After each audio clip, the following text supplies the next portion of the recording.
Next topic जो है वो है एंडोप्लाज्मिक रेटिक्यूलम। ठीक है भाई, आ जाइए देखते हैं एंडोप्लाज्मिक रेटिक्यूलम।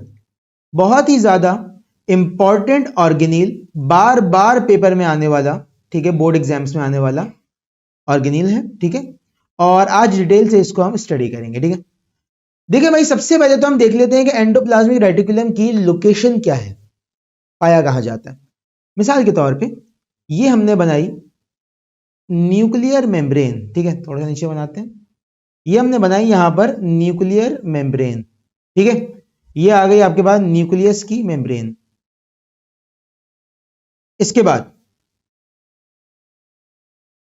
आपको पता है कि न्यूक्लियर मेम्ब्रेन, अभी मैंने आपको लास्ट न्यूक्लियस के लेक्चर में ये बात बताई थी कि nuclear membrane is just like cell membrane, cell membrane की तरह ही होती है। ठीक है, अच्छा देखिए जरा गौर कीजिए, ये हमारे पास आ गई न्यूक्लियर मेम्ब्रेन। ठीक है, बिल्कुल न्यूक्लियर मेम्ब्रेन से अटैच्ड पाया जाता है एंडोप्लाज्मिक रेटिक्यूलम। ये आ गया हमारे पास एंडोप्लाज्मिक रेटिक्यूलम। ठीक है, अब देखिए जरा गौर कीजिए,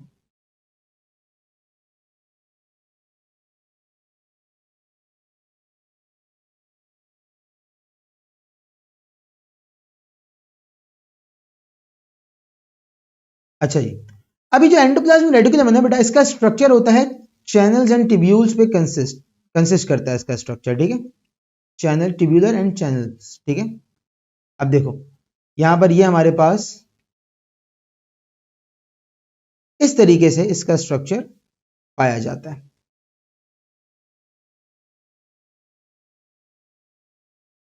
अच्छा जी, ये हमारे पास आ गया एंडोप्लाज्मिक रेटिक्यूलम हमारा। ठीक है, अब काम की बात क्या है, काम की बात यह है कि भाई एंडोप्लाज्मिक रेटिकुलम जो है ये होता है दो टाइप का। ठीक है, यहां पर आपके पास डीएनए मौजूद है, आपको पता है लास्ट लेक्चर में मैंने आपको बताया, ये डीएनए मौजूद है यहां पर। ठीक है, इस तरीके से ये डीएनए मौजूद है। ये आ गई आपके पास न्यूक्लियर मेम्ब्रेन, ये आ गई न्यूक्लियर मेम्ब्रेन। तो अगर कोई आपसे सबसे पहले तो पूछे कि भाई व्हाट इज एंडोप्लाज्मिक रेटिकुलम, तो आपने कहना क्या है, endoplasmic reticulum is membrane bound ऑर्गेनील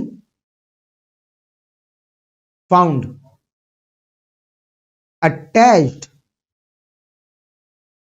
to nuclear membrane, nuclear membrane से अटैच्ड पाया जाता है।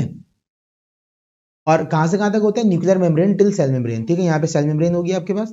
ठीक है, तो न्यूक्लियर मेम्ब्रेन से लेकर सेल मेम्ब्रेन तक हमें एंडोप्लाज्मिक रेटिकुलम मिल रहा होता है। ये सेल मेम्ब्रेन आ गई। ठीक है, डॉटेड बना रहा हूं ताकि कंफ्यूज ना हो जाओ। ठीक है, ये आ गई आपके पास कौन, सेल मेम्ब्रेन, ये सेल मेम्ब्रेन है। ठीक है भाई, अब काम की बात क्या है, एंडोप्लाज्मिक रेटिकुलम का फंक्शन और स्ट्रक्चर पढ़ने से पहले हम पढ़ेंगे इसके टाइप्स। टाइप्स सबसे ज्यादा इंपॉर्टेंट है इसकी। ठीक है, तो आ जाओ, types of endoplasmic reticulum. Endoplasmic reticulum की कितनी टाइप्स होती है, कोई नई चीज नहीं है, 9th क्लास में पढ़कर आ रहे हो ऑलरेडी। ठीक है, तो समझ लो बस एक रिवीजन हो रहा है तुम्हारा ये। ठीक है, एंडोप्लाज्मिक रेटिकुलम की कितनी टाइप्स होती हैं, देखो बेटा, endoplasmic reticulum are of two types. ER लिख रहा हूं बस यहाँ पे, endoplasmic reticulum is of two types. ठीक है, पहले को हम नाम देते हैं rough endoplasmic reticulum, rough endoplasmic reticulum, और दूसरे को नाम दिया जाता है स्मूथ एंडोप्लाज्मिक रेटिकुलम। आपने कहा सर दोनों में क्या फर्क है, फर्क बता दीजिए। मैंने कहा वैसे तो आपको पता होना चाहिए, अगर आप फर्स्ट ईयर में आ चुके हैं और बायो के स्टूडेंट हैं तो आपको पता होना चाहिए, लेकिन स्टिल मैं आपको बता देता हूं क्या फर्क है। देखो बेटा, जो हमारे पास रफ एंडोप्लाज्मिक रेटिकुलम है, मिसाल के तौर पर मैं यहीं से इसको हाफ कर लेता हूं, यहां से ऐसे हाफ कर लिया मैंने, ठीक है। ऊपर वाला स्मूथ है, नीचे वाला रफ है। रफ एंडोप्लाज्मिक रेटिकुलम पर पाए जाते हैं इस तरीके से मौजूद राइबोसोम्स, ठीक है। तो हमने कहा कि भाई ये हो गया क्या आपका RER। RER stands for rough endoplasmic reticulum. इसको रफ क्यों कहा जा रहा है? क्योंकि इसके ऊपर राइबोसोम्स अटैच्ड पाए जाते हैं, ठीक है। Ribosomes found attached on rough endoplasmic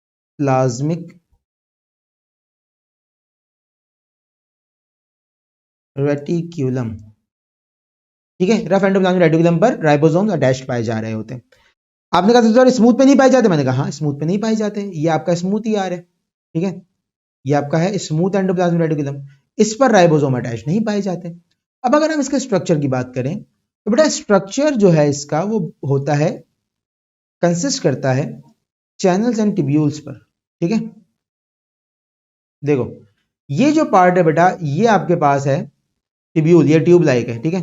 ये ट्यूब्यूल है एंड ये चैनल्स हैं, ठीक है। अगर मैं आपको बुक से दिखा दूं ये चीज ताकि और क्लियर हो जाए, देखिए ये स्मूथ एंडोप्लाज्मिक रेटिकुलम, ठीक है। Smooth endoplasmic reticulum the elaborated tube like structure, क्या बात है, tube like system of lipoprotein from a complex network of channels and tubules extended from plasma membrane to nuclear membrane. हमारे पास आ गई location, क्या आ गई location, extended from plasma membrane to nuclear membrane. और स्ट्रक्चर क्या है, ट्यूब लाइक एंड चैनल्स, ठीक है। देखो ये न्यूक्लियर मेम्ब्रेन थी आपके पास ये वाली, और यहां पर आपके पास थी प्लाज्मा मेम्ब्रेन, ऐसे करके। तो न्यूक्लियर मेम्ब्रेन से प्लाज्मा मेम्ब्रेन तक एक्सटेंडेड होता है। और देखो ये जो स्ट्रक्चर है आपको ये रफ नजर आ रहा है, तो इसलिए हम इसको नाम दे रहे हैं रफ एंडोप्लाज्मिक रेटिकुलम, ठीक है। अच्छा जी, अब यहां पर हमारे पास कितने टाइप के हो गए एंडोप्लाज्मिक रेटिकुलम, दो टाइप के हो गए, एक ग्रैन्युलेटेड और स्मूथ। ग्रैन्युलेटेड और रफ, ठीक है। रफ को हम रफ क्यों कह रहे हैं, it is a type of endoplasmic reticulum which is heavily coated with ribosomes on its outer surface towards cytoplasmic phase. It occurs mostly in protein synthesis. अब ये कहाँ होता है, क्यों होता है, वो आगे चल के अभी पढ़ते हैं, ठीक है। स्मूथ को देखो, smooth endoplasmic reticulum named due to smooth surface, that is, इसको कहते हैं that is, ribosomes are not present on it, इसके ऊपर राइबोसोम्स नहीं पाए जाते, ठीक है। समझ में आ रही बात। अब आइए जरा समझिए कि यहां पर होता क्या है।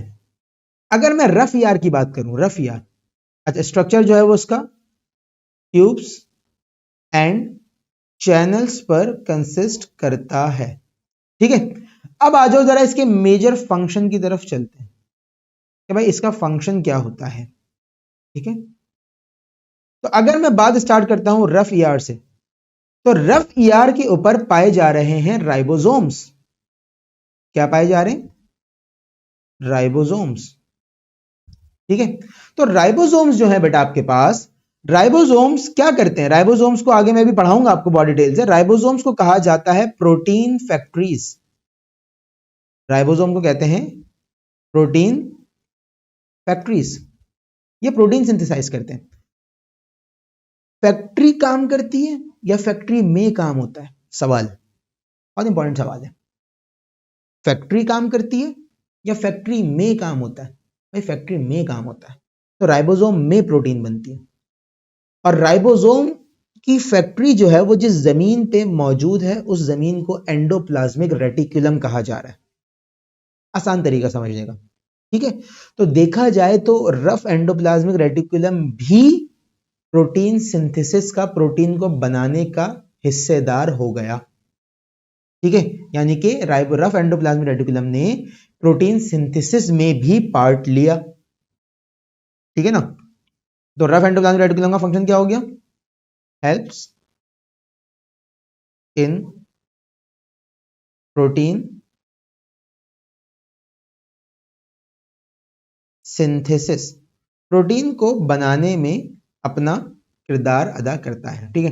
अब आओ देखो यहां पर, अगर एफ में आ जाओ, the process of translation during protein synthesis take place here. After synthesis the protein is either stored in cytoplasm और exported out of the cell through these channels. ठीक है ना। तो रफ ईआर जो रफ एंडोप्लाज्मिक रेटिकुलम है बेटा, ये कहां रोल प्ले कर रहा है अपना, ये रोल प्ले कर रहा है किसमें, प्रोटीन सिंथेसिस में। समझ में आ रही बात। और जो स्मूथ ईआर है इसके तो बहुत सारे फंक्शन है। ठीक है, स्मूथ ईआर के बहुत सारे फंक्शन है। और ये कहां कहां पर ज्यादातर पाया जाता है, ज्यादातर पाया जाता है स्टेरॉइड प्रोड्यूसिंग सेल्स में, कोलेस्ट्रॉल वाले जो ऐसे सेल्स जिसमें कोलेस्ट्रॉल या स्टेरॉइड हार्मोन्स बन रहे होते हैं। ठीक है, like adipose cells, intestinal cells, glycogen storing cells और liver and muscles. It is involved in synthesis of oil, phospholipid and different types of steroids. Steroids क्या होते हैं आगे चल के बहुत डिटेल से पढ़ना है हमें बायोलॉजिकल मॉलिक्यूल्स में, अभी बस नाम सुन लो। The smooth ER also provides mechanical support to the cell. देखो यहाँ फंक्शन लिखा हुआ है। The endoplasmic reticulum perform many important functions in the cell. It serves as supporting platform for ribosomes. ये बात बताई मैंने आपको, ये क्या करता है, हेल्प करता है प्रोटीन सिंथेसिस में, क्योंकि राइबोसोम अटैच्ड होते हैं इसके ऊपर। ठीक है ना। अच्छा जी, it forms a structural framework of the cell with increased surface of the various metabolic reactions, especially smooth ER. It also provide conducting pathway. भाई न्यूक्लियर मेम्ब्रेन से किसी चीज को सेल मेम्ब्रेन तक पहुंचना है, दरमियान में कौन मौजूद है, एंडोप्लाज्मिक रेटिकुलम मौजूद है, तो वो यहां से होती भी जाएगी ना। ठीक है ना। अच्छा, for import export and intracellular circulation of various substances, it provide passage for RNA to pass from nucleus to various organelles of cytoplasm. देखो यहां पर आपके पास डीएनए मौजूद है।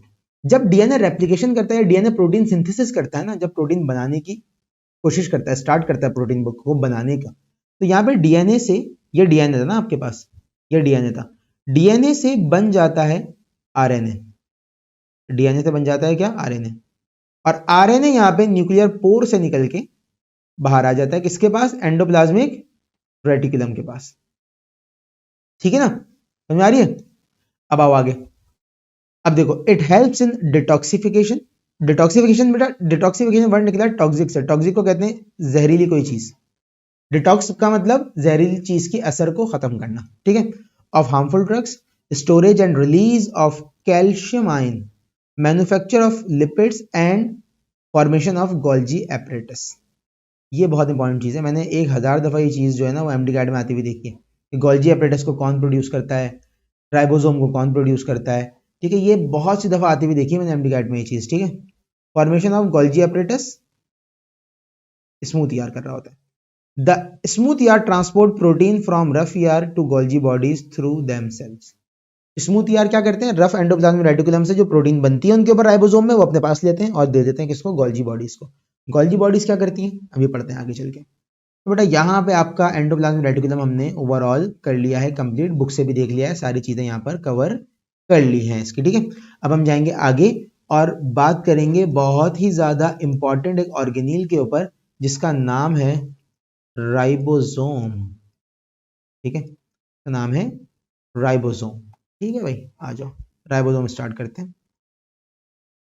तो अब हम जा रहे हैं राइबोसोम की तरफ, और राइबोसोम की अगर हम बात करें, बहुत ज्यादा इंपॉर्टेंट ऑर्गेनील है, बहुत ज्यादा इंपॉर्टेंट। वजह क्या है, मैं आपको वजह बताता हूं। नंबर 1, सबसे पहली चीज तो ये कि बेटा ये है नॉन मेम्ब्रेन बाउंड ऑर्गेनील। ठीक है, इसके ऊपर कोई मेम्ब्रेन नहीं पाई जाती है। नॉन मेम्ब्रेन बाउंड ऑर्गेनील, कोई मेम्ब्रेन नहीं है। इसी वजह से, यही रीजन है कि राइबोसोम प्रोकैरियोटिक सेल में भी होता है एंड यूकैरियोटिक सेल में भी होता है। ठीक है ना। अब सबसे पहले तो हम बात कर लेते हैं कि इसकी लोकेशन क्या है सेल में। सही है, सेल में राइबोसोम की लोकेशन क्या है। अब देखिए, नंबर 1, राइबोसोम पाया जाता है dispersed freely in cytoplasm. Cytoplasm में हमें कहीं पर भी घूमता फिरता मिल सकता है।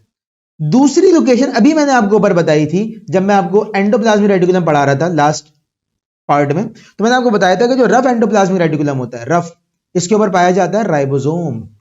तो भाई यहां पे रफ एंडोप्लाज्मिक रेटिकुलम पर राइबोसोम पाया जाता है, ऑन रफ एंडोप्लाज्मिक रेटिकुलम। तो रफ एंडोप्लाज्मिक रेटिकुलम पर राइबोसोम पाया जा रहा होता है। अब ये दो चीजें ना हर बच्चे को पता होती है, लेकिन एक जो अच्छा पढ़ने वाला बच्चा होता है ना, उसको ये भी पता होता है कि ये पाया जाता है in matrix of mitochondria, matrix of mitochondria में भी पाया जाता है, ठीक है। अब ये मैट्रिक्स ऑफ माइटोकॉन्ड्रिया क्या होता है आगे चल के बताता हूं। And stroma of chloroplast, stroma of chloroplast, यानी कि क्लोरोप्लास्ट में भी पाया जाता है। यकीन करें एमडी कैट में ये सवाल मैंने खुद देखा हुआ है कि cytoplasm ribosome is found in, और नीचे 4 ऑप्शन लिखे हैं, cytoplasm, rough endoplasmic reticulum, mitochondria, chloroplast, और 5वां लिखा हुआ है ऑल ऑफ द अबव। अब जो पढ़ने वाला बच्चा है ना, उसके ध्यान में आएगा यार फौरन से रफ एंडोप्लाज्मिक रेटिकुलम में राइबोसोम पाया जाता है, क्योंकि उसके ऊपर जो है वो राइबोसोम लगे हुए होते हैं, वो ठक करके टिक लगाएगा उसको और आगे बढ़ जाएगा। जबकि बुक की लाइन अगर मैं आपको दिखा दूं, एग्जैक्ट बुक की लाइन दिखा देता हूं, आप देखिए ये बुक पे पेज नंबर 54 पे जो है वो राइबोसोम के हवाले से लिखी हुई चीजें, सही है, ये सिंटेक्स बुक बोर्ड है। तो यहां पर अगर आप देखें, in eukaryotic cell they are found free as well as attached to endoplasmic reticulum. Ribosome are also found in the matrix of mitochondria and stroma of chloroplast. Mitochondria में भी पाया जाता है और क्लोरोप्लास्ट में भी पाया जाता है, ठीक है। तो अब आ जाते हैं वापस, अब ये तो हो गई इसकी लोकेशन, ठीक है। अब जरा हम देखते हैं कि भाई, क्योंकि राइबोसोम एक ऐसा ऑर्गेनील है जो प्रोकैरियोटिक में भी मिल रहा है, हमें यूकैरियोटिक में भी मिल रहा है, क्यों? क्योंकि इसके ऊपर मेम्ब्रेन नहीं है। तो प्रोकैरियोटिक वाले राइबोसोम में और यूकैरियोटिक वाले राइबोसोम में क्या फर्क है, आइए तो हम यहां पे लिखते हैं types of ribosomes in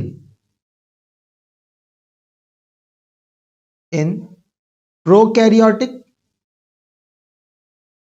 and eukaryotic cell, in prokaryotic and eukaryotic cell, ठीक है।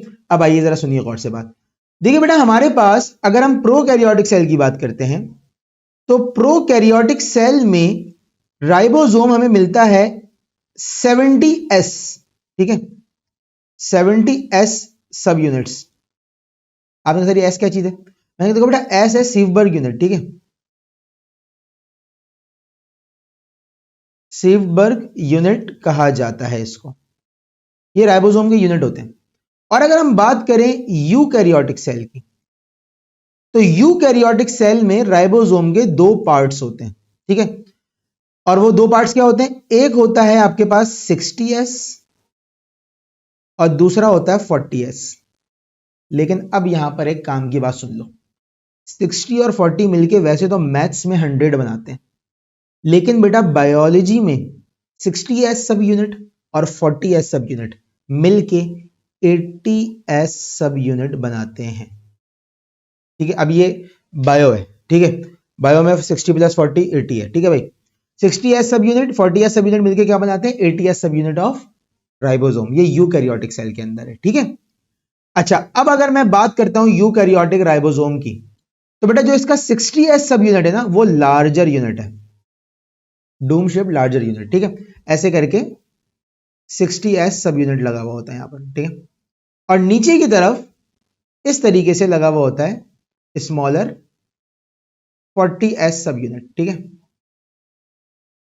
यहां पे लगा हुआ है आपके पास 40s सब यूनिट। कोई मसला इस बात में? ठीक है, तो बेटा ये है आपके पास 60s, ये है आपके पास 40s, ठीक है। और इन दोनों को जोड़ने का काम एक आयन की जिम्मेदारी है, और उस आयन का नाम है मैग्नीशियम आयन, ठीक है। मैग्नीशियम आयन जो है वो इन दोनों को कनेक्ट करता है, सही है। ये जो 60s है, यहां पर 3 जो है वो पाई जाती हैं पोजीशंस। एक को कहा जाता है ए अटैचमेंट, एक को कहा जाता है पी प्रोलॉन्गेशन, एक को कहा जाता है इजेक्शन, ठीक है। यहां पर होता क्या है कि बेसिकली यहां पे mRNA आता है, मैसेंजर आरएनए, जो कि न्यूक्लियस से आता है, ठीक है। ये बात मैंने आपको बताई थी ऊपर एंडोप्लाज्मिक रेटिकुलम पढ़ाते हुए, और इसके ऊपर कुछ कोड्स लगे हुए होते हैं ऐसे करके, ठीक है। और इन कोड्स को कोडॉन्स कहा जाता है। ये आगे जब मैं आपको सेकेंड ईयर में आके पढ़ाऊंगा ना प्रोटीन सिंथेसिस का टॉपिक, तो वहां मैं आपको ये चीज बहुत डिटेल से पढ़ाऊंगा। ये बेसिकली कोडॉन्स हैं, ये कोड्स हैं जो कि डीएनए से आ रहे हैं बाहर, डीएनए न्यूक्लियस में, न्यूक्लियस से कुछ कोड्स बाहर आ गए और उन कोड्स को डिकोड करके प्रोटीन बनाया जाता है। इसी वजह से यहां पर बनता है प्रोटीन। इसी वजह से राइबोसोम्स को जो नाम दिया जाता है वो दिया जाता है प्रोटीन फैक्ट्रीज। राइबोसोम का निकनेम क्या है? राइबोसोम का निकनेम है प्रोटीन फैक्ट्रीज। ये बात मैंने आपको ऊपर भी एंडोप्लाज्मिक रेटिकुलम पढ़ाते वक्त बताई थी, ठीक है। ये देखो, राइबोसोम को कहा जाता है प्रोटीन फैक्ट्रीज, ठीक है। और यहां से आप देखें, ये डीएनए है, इसने आरएनए बनाया, आरएनए बाहर आया, किसके पास आया? राइबोसोम के पास आया, और राइबोसोम ने क्या बनाना शुरू कर दिया? प्रोटीन सिंथेसिस करना शुरू कर दिया, ठीक है। तो बेटा ये हमारे पास यूकैरियोटिक राइबोसोम है, ठीक है, समझ में आ रही है बात। और इसको जोड़ने का काम कौन कर रहा है? मैग्नीशियम। फंक्शन बहुत ही सिंपल है, बस एक ही फंक्शन है राइबोसोम का, सारी जिंदगी एक ही काम करता रहता है, और वो क्या करता है? प्रोटीन सिंथेसिस, प्रोटीन बनाता रहता है, ठीक है भाई। तो इसका एक ही फंक्शन है और वो है प्रोटीन सिंथेसिस, ये प्रोटीन बनाता रहता है, सही है। अब आ जाओ जरा बुक में देख लेते हैं। हमने कहा कि भाई यहां पर अगर आप गौर करें तो यहां पर आपके पास अगर आप देखें तो size of this ribosomes are 70s, that is prokaryotic. अगर राइबोसोम का साइज 70s है तो वो प्रोकैरियोटिक है, ठीक है। यहां पे मैंने लिखा है, ये रहा 70s, ठीक है, ये प्रोकैरियोटिक है। और अगर हम बात करें, it is a good evidence that eukaryotic cell evolved from prokaryotic cell. The size of ribosome of eukaryotic cell is little larger than prokaryotic cell. Prokaryotic के मुकाबले में यूकैरियोटिक का साइज थोड़ा सा बड़ा होता है, ठीक है, दैट इज ATS। अब ये ATS बना कैसे, इस बात को समझना, ठीक है। अच्छा, S का मतलब क्या है? सीवबर्ग यूनिट, ठीक है, ये लिखा हुआ, सही है। Each ribosome is consist of two unequal units. The larger subunit is dome shaped, Doom कहा जाता है गुंबद को, ठीक है, and smaller one form a cap on the flat surface of larger सब यूनिट, ठीक है। देखो ये स्मॉलर है, यहां पर अगर आप गौर करें, ये स्मॉलर सब यूनिट है नीचे वाला, और ये ऊपर वाला लार्जर सब यूनिट है, ठीक है ना। अब देखो इधर आ जाओ, eukaryotic ribosome has a larger सब unit of 60s and smaller सब यूनिट ऑफ 40s। 60s और 40s, लार्ज वाला 60 और स्मॉल वाला 40, ठीक है। ऑन अटैचमेंट, अटैचमेंट पर, ठीक है, क्या लिखा हुआ है? On attachment as a single unit it become ATS। जब जुड़ते हैं तो क्या बना देते हैं? ATS बना देते हैं। राइबोसोम में, अच्छा, दोनों यूनिट्स को जोड़ता कौन है? Both the units are attached by magnesium ion. अगर तुम मेरा लेक्चर गौर से सुन लो ना तो तुम्हें फिर बुक पढ़ने की जरूरत नहीं पड़ेगी। यही मैं MD कार्ड के बच्चों को भी समझाता हूं कि अगर कोई बच्चा मेरा लेक्चर गौर से सुन ले तो फिर उसको बुक की लाइनें याद हो जाएंगी, क्योंकि भाई एग्जैक्टली वही चीजें पढ़ा रहा हूं जो बुक में है, और इसके अलावा एक्स्ट्रा चीजें भी बता देता हूं, ठीक है ना। The ribosome is made up of 50 और more different kind of protein, ठीक है। और जोड़ने का काम कौन कर रहा है बेटा? मैग्नीशियम कर रहा है जोड़ने का काम, देखो ये लिखा हुआ, ठीक है। 40% RNA से बन रहा है, 60% प्रोटीन से बन रहा है। रिसेंट स्टडीज में पता ही लगी ये बात कि भाई राइबोसोम बनता कहां पर है, सिंथेसाइज कौन करवाता है राइबोसोम। तो यहां पे मैंने ऊपर बता चुका हूं ये बात, जब मैं एंडोप्लाज्मिक रेटिकुलम से पहले आपको न्यूक्लियस पढ़ा रहा था तो वहां पर मैंने न्यूक्लियोलस में बताई थी ये बात कि न्यूक्लियोलस का फंक्शन है क्या बनाना? फॉर्मेशन ऑफ राइबोसोम करना, ठीक है। ये एंडोप्लाज्मिक रेटिकुलम इससे पहले अपलोड किया मैंने, उससे पहले न्यूक्लियस का लेक्चर अपलोड हुआ हुआ है, वो जाके आप देख सकते हैं, ठीक है। तो अब आओ, यहां पर हमने ये चीज देख ली, ठीक है, कि भाई ये प्रोड्यूस्ड किस चीज से होते हैं? प्रोड्यूस्ड बाय न्यूक्लियोलस, ठीक है, न्यूक्लियोलस से बनाए जाते हैं। अब आ जाओ वापस। अच्छा जी, इसके बाद देखिए,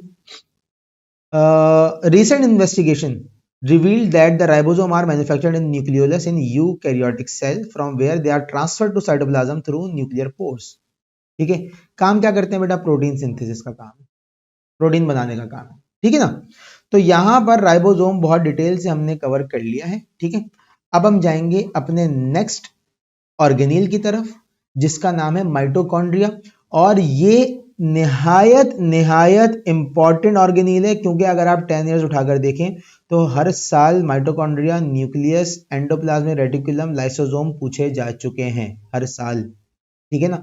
तो अच्छा, अब इस साल के आने वाले एग्जाम में वो तो मैं आपको बता दूंगा, ठीक है।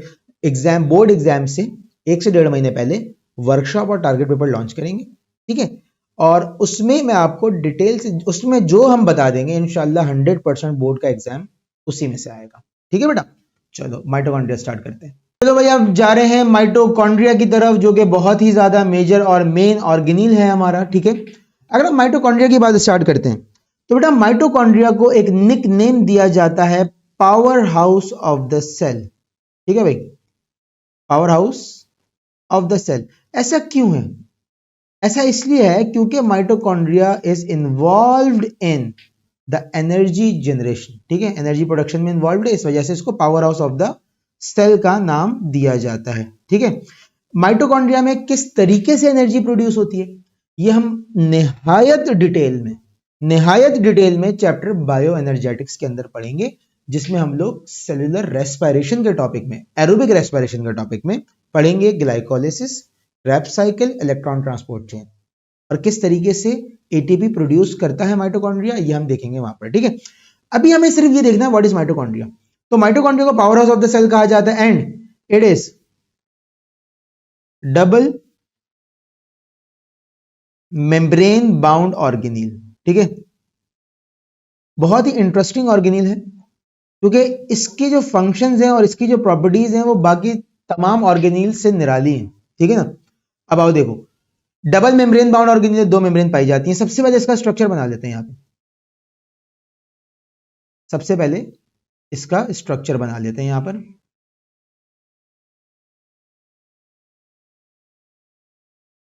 अच्छा जी,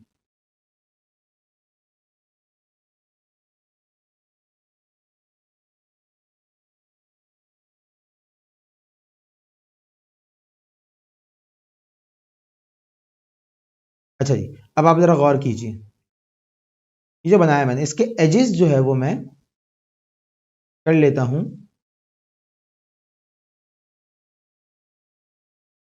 थोड़े से कर्व। ठीक है, अब देखो,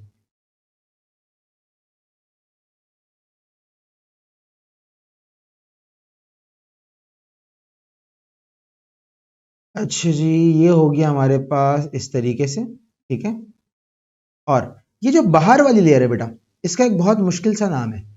ठीक है, ये जो बाहर वाली लेयर है इसका नाम है थोड़ा मुश्किल सा, और इसका नाम है आउटर मेम्ब्रेन। देखो कितना मुश्किल नाम है, ठीक है ना। अब देखिए जरा गौर कीजिए, ये वाली लेयर जो है माइटोकॉन्ड्रिया की, ये कहलाती है आउटर मेम्ब्रेन। ठीक है, इस आउटर मेम्ब्रेन में पाए जाते हैं कुछ पोर्स, छोटे छोटे से। ठीक है, यहां पे कुछ छोटे छोटे से पोर्स हैं, और इन पोर्स को नाम दिया जाता है पोरेंस। ठीक है, इसी वजह से जो माइटोकॉन्ड्रिया की आउटर मोस्ट मेम्ब्रेन होती है वो परमिएबल होती है फॉर एवरीथिंग। ठीक है, यहां से कोई भी चीज अंदर बाहर जा सकती है इसके। ठीक है, क्यों? क्योंकि यहां पर पोर्स मौजूद हैं जिसको क्रॉस किया जा सकता है। ठीक है बेटा, तो ये जो पोर्स हैं ये कहलाते हैं पोरेंस। ठीक है, पोरेंस। जो इनर लेयर है माइटोकॉन्ड्रिया की, इनर मेम्ब्रेन, इसको इनर मेम्ब्रेन नाम दिया जाता है। ठीक है, यहां पे पाए जाते हैं कुछ फोल्ड्स। ठीक है, यहां पे पाए जाते हैं कुछ फोल्ड्स, और ये फोल्ड्स क्या हैं जरा समझना। इस तरीके से यहां पर अंदर की तरफ ये लेयर कर्व्ड होती है। ठीक है, तो यहां पे इनर फोल्ड्स होते हैं, और इन फोल्ड्स को एक नाम दिया जाता है और इनको हम कहते हैं क्रिस्टाए। इन फोल्ड्स को नाम दिया जाता है क्रिस्टाए, और ये वाली मेम्ब्रेन जो है ये कहलाती है इनर मेम्ब्रेन। ठीक है, इनर मेम्ब्रेन में जो फोल्ड्स हैं वो कहलाते हैं क्रिस्टाए। ठीक है, ये आ गया आपके पास क्रिस्टाए। अब ये जो इनर मेम्ब्रेन है ना बेटा, इसके अंदर पाया जाता है एक फ्लूइड, और इस फ्लूइड को नाम देते हैं हम matrix.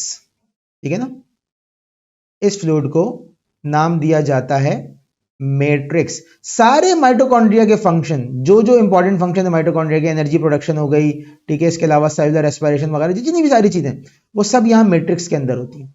Matrix is enzyme riched fluid found in mitochondria. ठीक है, ये आ गया आपके पास आपका मैट्रिक्स। ठीक है, यहां पे अंदर की तरफ मैट्रिक्स होता है। ठीक है। तो matrix is basically enzyme rich fluid found in mitochondria. सही है भाई। तो ये हो गया हमारे पास एंजाइम रिच फ्लूइड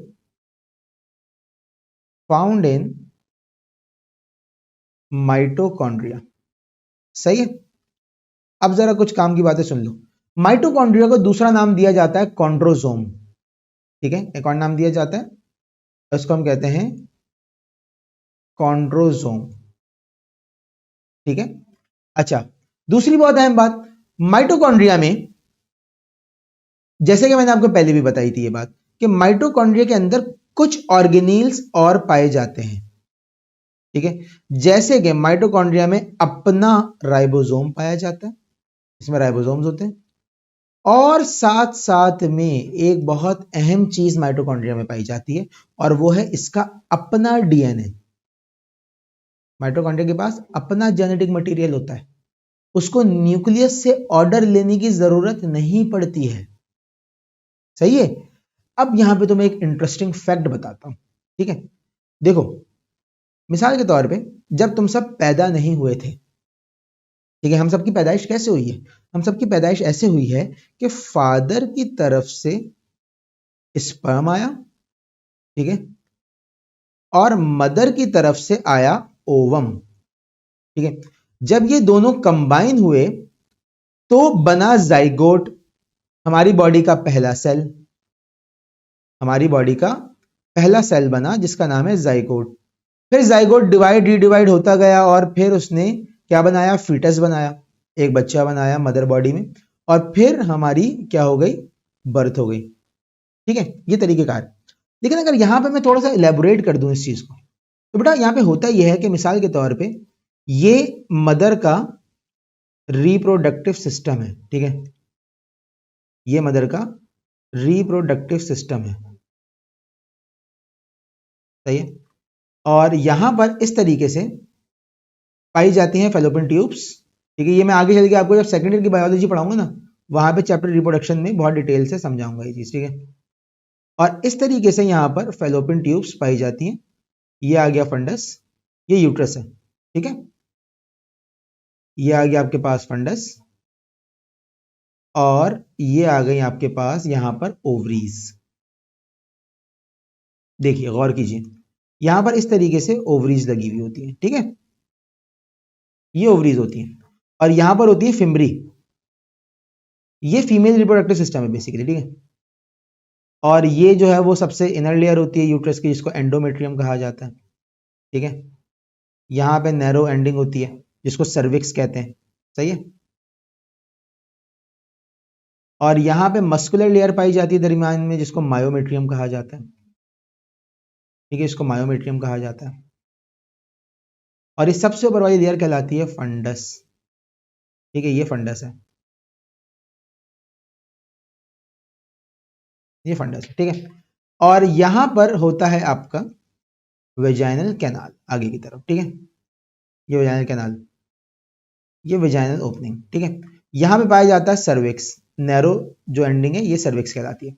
अब काम की बात क्या है जो समझाना चाह रहा हूं मैं। ठीक है, ये सर्विक्स, ठीक है, ये पूरा है यूट्रस।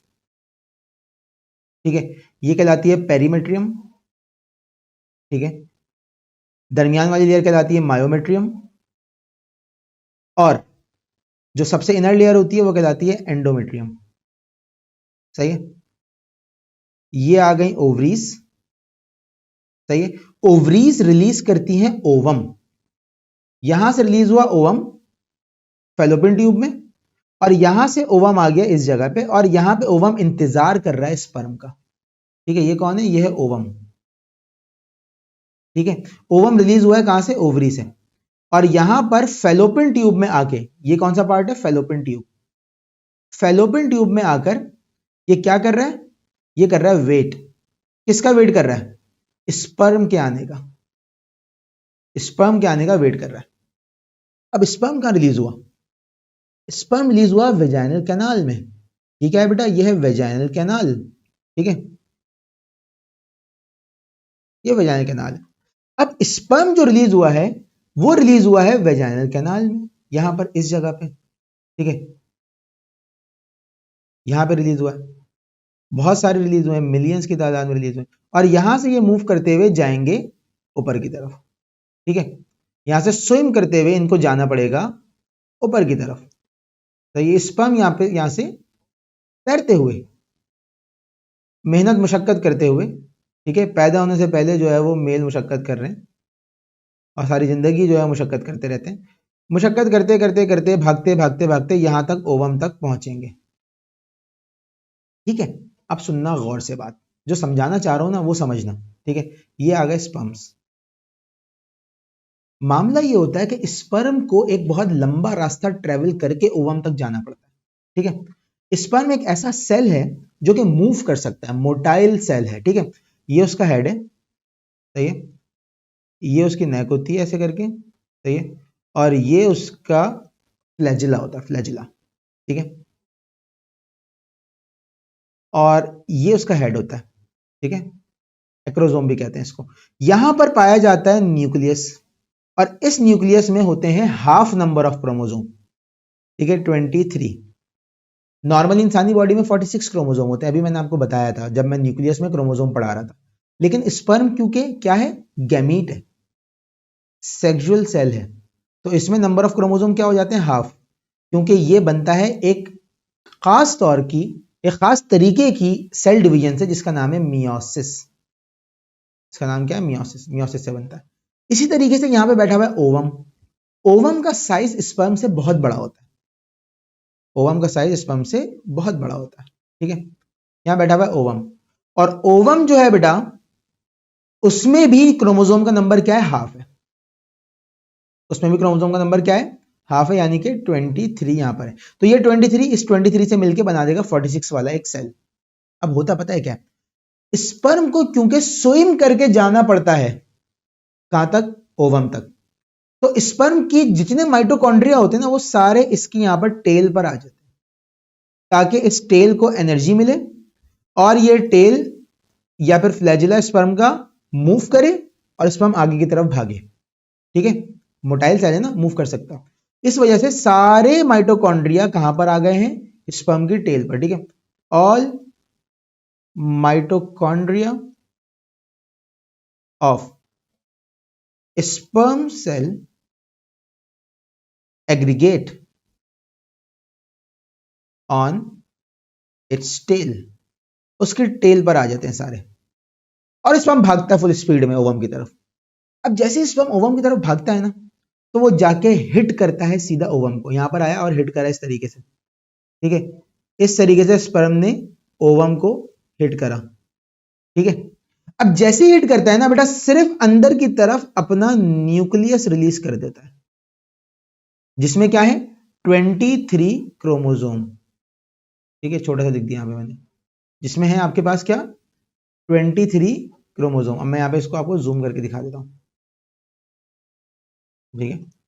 तो भाई यहां पर स्पर्म का सिर्फ और सिर्फ न्यूक्लियस अंदर की तरफ आया जिसमें 23 क्रोमोसोम है, और ये न्यूक्लियस जाकर यहां ओवम के न्यूक्लियस से क्या हो जाएगा, कंबाइन हो जाएगा।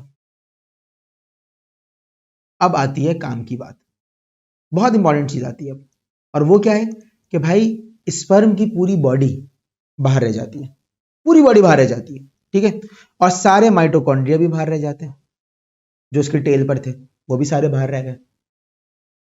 इस ओवम से डेवलप हो जाएगा कौन, जाइगोट। कौन डेवलप हो जाएगा, जाइगोट। जाइगोट से कौन डेवलप हो जाएगा, फीटस, और फीटस से कौन डेवलप हो जाएगा, आप, और आपकी क्या हो जाएगी, बर्थ, पैदा हो गए आप। अब इस ओवम में जो माइटोकॉन्ड्रिया थे वही माइटोकॉन्ड्रिया इस जाइगोट में भी आए हैं, वही माइटोकॉन्ड्रिया जाइगोट में भी आए हैं। ओवम कहां से आया है, ओवम आया है मदर से, ओवम आया कहां से, मदर से। फादर वाले माइटोकॉन्ड्रिया सारे के सारे बाहर रह गए, जाइगोट में सिर्फ किसके माइटोकॉन्ड्रिया हैं, मदर के। इसका मतलब है अगर हम अपने सेल से माइटोकॉन्ड्रिया निकालें और उसका डीएनए चेक करें तो हमारे पास माइटोकॉन्ड्रिया का डीएनए सिर्फ और सिर्फ मदर से आता है, ये होता है मैटरनल डीएनए, क्योंकि फादर वाला डीएनए तो सारा का सारा at the time of fertilisation, इसको फर्टिलाइजेशन कहा जाता है, जब स्पर्म ओवम से कंबाइन होता है, ठीक है, इसको फर्टिलाइजेशन कहते हैं। तो फादर वाले सारे माइटोकॉन्ड्रिया तो at the time of fertilisation बाहर रह गए थे, at the time of fertilisation सारे के सारे फादर वाले माइटोकॉन्ड्रिया तो बाहर रह गए थे। ये स्पर्म की बॉडी यहाँ से ऐसे करके घूमेगी, यहाँ पे चली जाएगी, ठीक है, और फिर ये डिसइंटीग्रेट हो जाएगी यहाँ पर, ठीक है, इससे न्यूक्लियस निकल चुका है। तो भाई अगर आपके अब्बू आपसे कहें कि बेटा तुम्हें जिंदगी में सब कुछ दिया मैंने, कहना नहीं नहीं नहीं नहीं अब्बा, माइटोकॉन्ड्रिया नहीं दिया आपने, माइटोकॉन्ड्रिया हमारी अम्मी ने दिया हमें। और अगर कभी आपको आपकी अम्मी कहें कि उठो जाओ काम करो, पड़े हुए हो सोए जा रहे हो, तो आप कह सकते हैं भाई आप ही के माइटोकॉन्ड्रिया हैं, एनर्जी नहीं बनाते, आप ही ने दिए, उनको बोले एनर्जी बनाए, हमारे अंदर एनर्जी है हम काम करें, ठीक है। खैर ये तो मजाक की बात हो गई। तो माइटोकॉन्ड्रिया हमारे अंदर सिर्फ और सिर्फ मदर से आते हैं, फादर से नहीं आते। और उसमें जो डीएनए होता है वो भी मदर वाला होता है। और आपकी मदर में कहां से आए? उनकी मदर से। उनकी मदर में कहां से आए? उनकी मदर से। तो माइटोकॉन्ड्रिया मदर से चलता है, ठीक है। और माइटोकॉन्ड्रिया में फंक्शन क्या हो रहा है भाई? एनर्जी प्रोडक्शन हो रही है। कैसे हो रही है? बहुत एक्सट्रीम डिटेल में हमने चैप्टर बायो एनर्जेटिक्स के अंदर पढ़ना है। काम की बात एक बस यहां पर रह गई है कि भाई माइटोकॉन्ड्रिया की लोकेशन क्या होती है सेल में? It found freely in cytoplasm, ठीक है। तो ये हमें spread freely in cytoplasm, cytoplasm में फ्री मूव करता हुआ, घूमता हुआ, फिरता हुआ मिल जाता है, ठीक है। और उस सेल में ज्यादा होता है जिस सेल को एनर्जी प्रोडक्शन की नीड ज्यादा होती है। अब हम जरा बुक से भी देख लेते हैं माइटोकॉन्ड्रिया को, ठीक है। अब आप अगर यहां पर आए माइटोकॉन्ड्रिया में तो देखें, माइटोकॉन्ड्रिया आर कॉन्ड्रियोसोम, ठीक है, are universally present in the cytoplasm of eukaryotic cell. They appear minute granular vesicle rodlets, thread or string depending upon the nature of the cell, but usually it is considered that it is found in bean shaped. shape क्या होती है बेटा? shape होती है bean, ठीक है, bean shaped होते हैं, ठीक है, bean shaped होते हैं और found freely in cytoplasm, cytoplasm में freely घूमते हुए मिल रहे होते हैं, ठीक है। They are seen to be in constant motion in living cell. They are the center of aerobic respiration. Aerobic respiration का क्या मतलब है? एरोबिक रेस्पिरेशन कहा जाता है एनर्जी प्रोडक्शन, एनर्जी का बनाना ऑक्सीजन की प्रेजेंस में। जब ऑक्सीजन प्रेजेंट हो तो ऑक्सीजन की प्रेजेंस में हम जो एनर्जी बना रहे होते हैं उसको नाम दिया जाता है क्या? एरोबिक रेस्पिरेशन, ठीक है भाई। अब आ जाओ आगे। Each mitochondria is approximately about 0.5 to 1 nanometre in diameter, ठीक है, and about 10 micrometer long.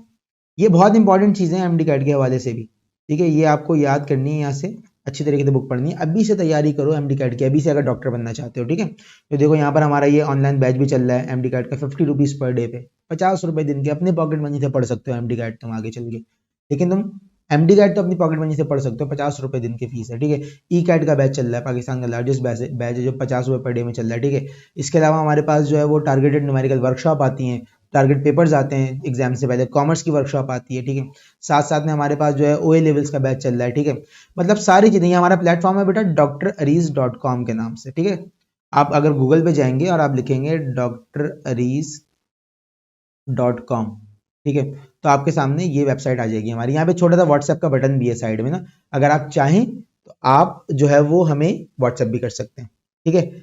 WhatsApp के बटन पे क्लिक करें, व्हाट्सएप पर आ जाएंगे, जो भी पूछना है पूछ लें, ठीक है। हमने कहा कि हमारे पास ये डबल मेम्ब्रेन बाउंड ऑर्गेनेल होते हैं, ठीक है।